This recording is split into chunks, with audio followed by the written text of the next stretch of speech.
स्वागत है आपका आपके अपने एसके स्टोरी जर्नी चैनल पर।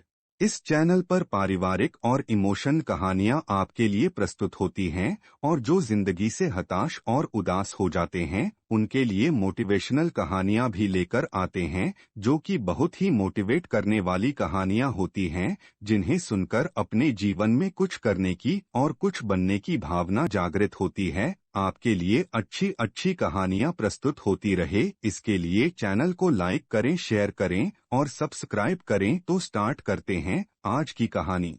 कहानी का शीर्षक है ब्राह्मणी और नेवला।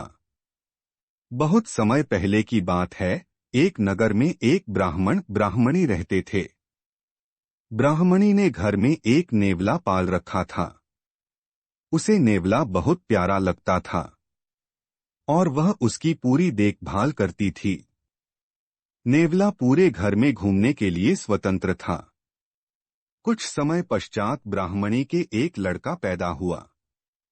तब ब्राह्मण ने अपनी पत्नी से कहा, देखो, हमारे घर में एक प्यारे से बच्चे ने जन्म लिया है। अब इस नेवले को घर से निकाल देते हैं।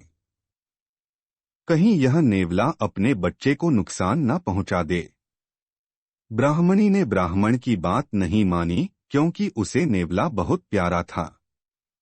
नेवला घर में पहले जैसे ही रहने लगा। ब्राह्मणी अपने बेटे के साथ साथ उस नेवले का भी पूरा ख्याल रखती। धीरे धीरे समय गुजरने लगा। एक दिन ब्राह्मणी पास के कुएं से पानी लेने गई।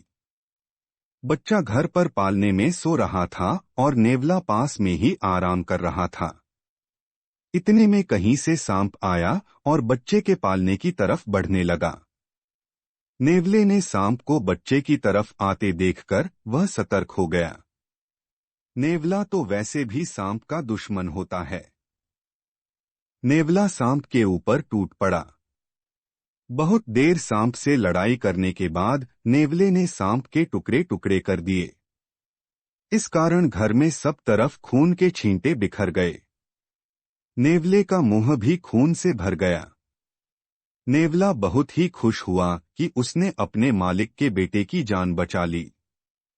वह अपनी बहादुरी दिखाने के लिए घर के दरवाजे पर बैठ गया, ताकि ब्राह्मणी जब आएगी तो उसे इस काम के लिए शाबाशी देगी। जब ब्राह्मणी कुएं से पानी लेकर लौटी तो उसने दरवाजे पर खून से सने हुए नेवले को देखा। यह देखकर वह बहुत ही घबरा गई। उसे विचार आया कि इस दुष्ट नेवले ने मेरे बेटे को मार दिया है।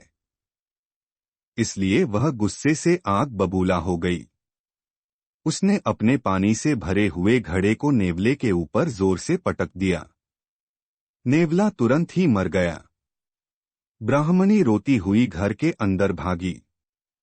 अंदर उसने देखा बच्चा तो आराम से पालने में सो रहा था और पास में ही मरे हुए सांप के टुकड़े पड़े हुए थे। यह देखते ही उसे अपनी भूल मालूम हुई। ब्राह्मणी अब पछताने लगी कि नेवले के अच्छे काम के बदले मैंने उसकी जान ले ली।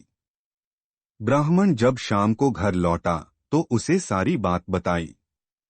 उसने ब्राह्मणी से कहा, बिना सोचे विचारे जो काम किया जाता है उसका ऐसा ही परिणाम होता है। दोस्तों, हमारे जीवन में भी बहुत सारे पल ऐसे आते हैं जिसमें हम आवेश में आ जाते हैं। ऐसे में भावनाओं में बहे बगैर पहले सोचे समझे और फिर निर्णय लें, क्योंकि कुछ देर बाद जब हमें अपनी गलती का एहसास होता है तो फिर पछताने के अलावा कुछ हाथ नहीं लगता है।